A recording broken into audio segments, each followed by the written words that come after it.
BYU falls to Arizona State, and it's time for a change in Provo. This is an emergency Locked On Big 12.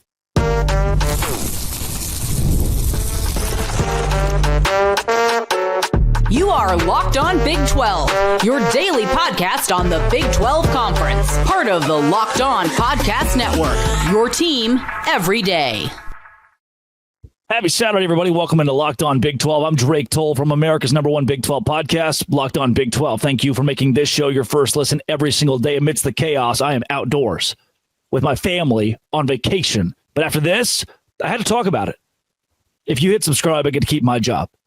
BYU falls to Arizona State, or should I say BYU gets killed, smacked, shellacked by Arizona State, finds a way to come back, and then loses in the end. First and foremost, congratulations, Arizona State. You won this football game. You dominated a large portion of this football game. Second most, when I say there needs to be a change in Provo, is it Jake Retzlaff, who got to the last drive, peed down his leg, missed some key throws an interception? I don't think so.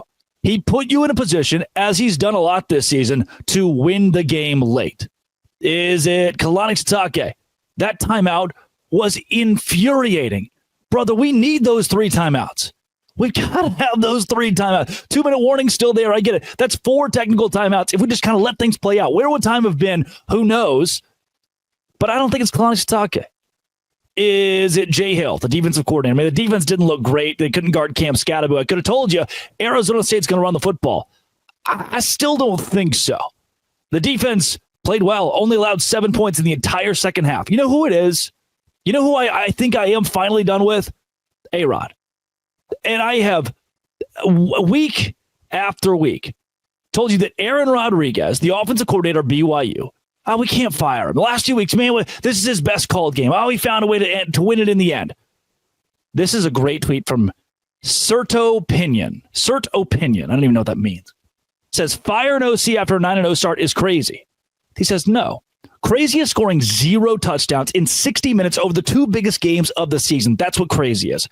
Listen, if you are a BYU staffer, if you're a BYU fan, you're like, we shouldn't start firing people. You've got to take a look in the mirror, because guess what? As a podcast host, if I get to the most key part of the season, the Big 12 title hunt, and I stop doing shows, if I get to the key part of the season, the title hunt, and I just start kind of slacking off and making my shows 15 minutes instead of 30, if I stop doing my job when it counts the most, I am held accountable for that.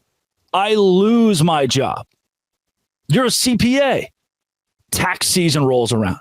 Your biggest client calls, says, hey, man, you file my taxes, you're my CPA. Yeah, I know this is the biggest part of the year, and that's kind of what I do, and I'm supposed to step up in these big moments. You're my biggest client. This is the moment I shine, but sorry about that. That just kind of didn't. We were taught very early in the year the horses are in the stable for the BYU offense. We have seen Jake Retzlaff at a premier level. We have seen the running game produce at times. We've seen the offensive line produce. I don't understand, barring insane major, and there have been injuries. There have been injuries to the O-line. Everyone has dealt across the board in this conference with the same manner of injuries. BYU is not an outlier here. Let me ask, without reprimand, let me ask a reasonable question where you can't go, this guy's an idiot. He wants somebody fired or held accountable. How Kansas is playing its best football. How Arizona State is playing its best football. How Baylor is playing great football. How? Where did that come from? And why can't you, the team that had the keys to a Big 12 championship, do that? I wonder. And I have held my tongue. First 3 games of the year, that SMU game, namely, I was like, I don't even know. I don't really know if you hold on to this guy. Now, after weeks and weeks of backtracking, you're one offensive coordinator away who's not Kalani Sitake's buddy from really contending. Retzlaff wasn't spectacular. 22 for 38 is not great. But I don't pin it on that kid. You ran the ball 23 times for 94 yards. That's not very good. Well, this guy talking on the microphone has never played a down of football. This guy talking on the microphone can read a box score and tell you that's not good. And I'm not asking to be hired as the BYU offensive coordinator. I'm asking for somebody who, in the thick of the most important part of the season, can lead a team to just one touchdown in the most key 60 minutes that you will play. And A-Rod did not do that. This was an infuriating watch. 21-0, 21-3. A terrible start for BYU. If you play 3 quarters of football, you win this game, quite possibly. You just didn't. And it was one side of the ball that was real glaring. The offense. The defense played well when it mattered, for sure. 100% played really well when it mattered most. And the offense didn't. Part of that's on your quarterback, sure. I'm not going to exonerate him entirely. But your OC just didn't put your team in a good spot again this week. That just creates chaos, the Big 12 championship. Now, Arizona State might be in Arlington. After going 3-9 last year, Arizona State might be in Arlington. Dillingham, I don't know what that last minute, like, ooh, I'm a schemer. I'm smarter than you. We're going to have the quarterback run backwards and throw the ball up in the air. Almost backfired. Hey, let's do the traditional thing where we just punt or like do normal stuff. Just run the clock out the way that everybody else has done it for all of history. I am blown away by the coaching staff still. Blown away by the coaching staff of Arizona State. Blown away by their ability to control games. They had the ball for 35 minutes of this game to BYU's 25. There's about a 5-minute difference in the first half, about a 5-minute difference in the second half. So they played very even, very consistently. Penalties for Arizona State weren't great. 7 for 13 on third down is 2 for 5 on fourth down for Arizona State. Not great. 154 rushing yards. It felt like Arizona State kept, and the 7 for 13 kind of reflects this on third down. Arizona State kept getting in short third down or short fourth down situations and just giving the ball to Cam Scatterbo.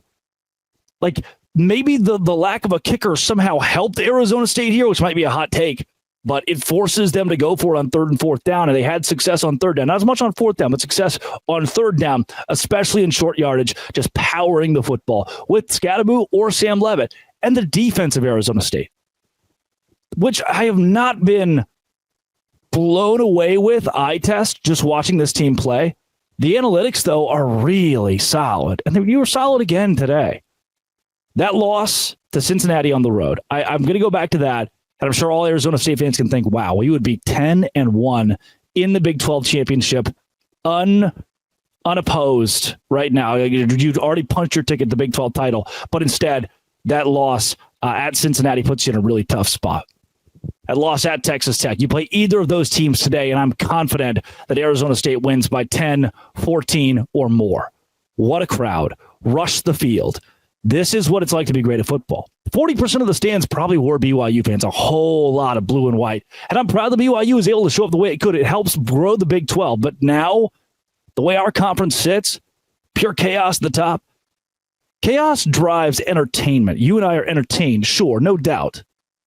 But the problem is it doesn't drive national viewership. It doesn't drive national exposure. Losses like what Colorado had, those don't drive. They're not the driving factor to people giving money to this conference, to us signing TV deals. Champions are. BYU was right there to do it. That is tough, man. If I'm a BYU fan, I'm just not really sure. I'm not 2 weeks ago where the vibe was, playing a dilapidated Kansas team and an Arizona State squad you expected to beat. And now this, man. Someone has to answer for it, right? And oh, well, BYU way exceeded expectations. Nope, expectations reset. You played a high level. You beat Kansas State the way you did. Expectations reset. Now you're standing here doing this. Someone has to answer for that. I don't think it's Kalani. I don't think it's Jake. I don't think it's really anybody on the defense or the defensive staff. Though there have been more holes defensively recently, I still don't think it's those guys you point to. This was tough. You got killed until you didn't anymore, and the illusion of hope killed you all over again. Come back tomorrow. Let's give you the power rankings in the Big 12. This is a crazy league. I don't even know what to do with it at this point. Recording shows outdoors. Wild. This has been and always will be. Thanks for making it your first listen every single day. Locked on. Go say grande.